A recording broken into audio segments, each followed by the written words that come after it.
Welcome to Chasing News. I'm George Falkowski in for Bill Spadea, who has the day off. Details, of course, continue to emerge from that terrible shooting at the YouTube headquarters in California. Here locally, what are local schools and businesses doing to keep their employees safe? Our own Monica Guy checks in with the story. Well, we've heard the reports by now that people at YouTube were actually hiding in conference rooms, calling 911, trying to get updates about the situation.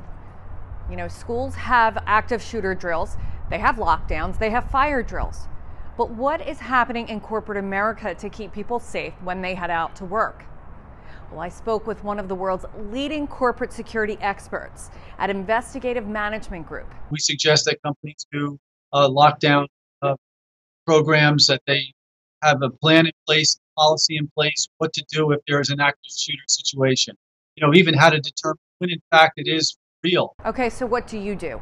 What are you supposed to do if that backfiring sound you hear is real and there's a shooter inside your building? Well, there's three things we tell them. We tell them to run if they can. If they can't run immediately and get away, we tell them to hide. Just take shelter and hide as best you can. And if those two things fail, you have to fight. George, I did some digging today and I found out that according to the United States Department of Labor, as many as 2 million people every year are the victims of workplace violence. Reporting for Chasing News, I'm Monica Guy. Thanks so much, Monica. Joining us now, we've got a couple of security experts, workplace violence, defensive experts, I guess might be the way to put it best. Joining me now is Errol Brudner and Marcus DePontes. Gentlemen, welcome to the show. Is this a trend that's getting more and more attention because of media, or is it something that we concern ourselves with every day? I think it's something we concern ourselves with every day. We've seen it from parents whose children are attending schools, as well as in the business and office buildings, that people are afraid of violence. How about you, Marcus, as well? What is your take on what's going on now, and how do we try to prevent more of this from happening? Obviously, it's a concern. The media is obviously a big part of the information that's going out. YouTube, Parkland, you know, Errol and I do a lot of work in security and emergency management. We've seen a certain uptick in some of clients reaching out to us, looking for additional training, looking for additional plan development. So we've been traveling all over the country trying to address this issue and move forward in a positive way. Is it a situation now where you advise employees to basically, like we did as kids, duck and cover? He knew just what to do. He ducked and covered.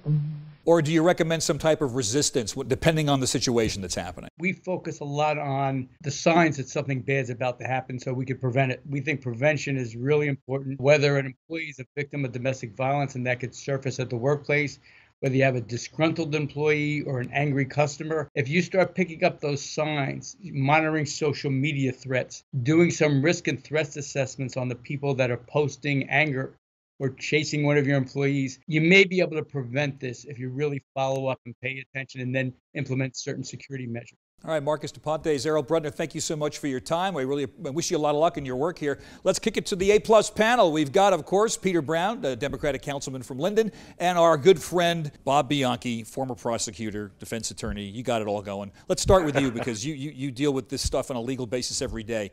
Talk about threat assessment. How real is that? And can people actually act on tips and warning signs without getting sued by somebody who feels offended? Absolutely. Let's look at Parkland, what happened with all the tips and data and social media points and law enforcement points.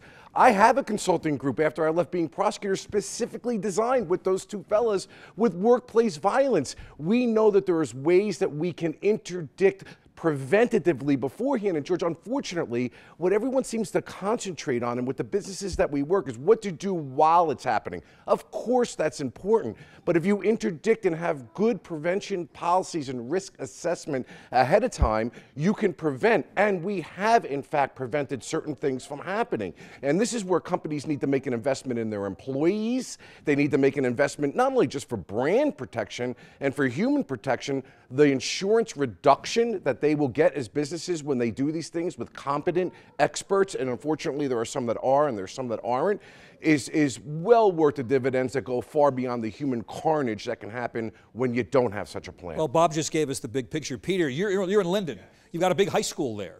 That's a big target of opportunity if somebody decides to go after it. On the local level, how do you feel about this? On a local level, let me put it this way. Every town has to deal with this, and every Board of Education. Government is addressing this issue by ways of prevention, by security measures, things of this nature. We're in an age that you can get threats from anywhere. And so it's going back to right after September 11 was a matter if you see something, say something. A lot of people took that as when it comes to terrorism. Well, if you see something on social media that's out of place, you need to contact your police department. If you see something, you know, or you hear something talking to people, you should say something. I mean, we're in a day and age where, you know what, if you see that there's some type of threat that's about to happen, you have to inform authority. Let me give you this real quick, Bob, real quick in 10 seconds or less.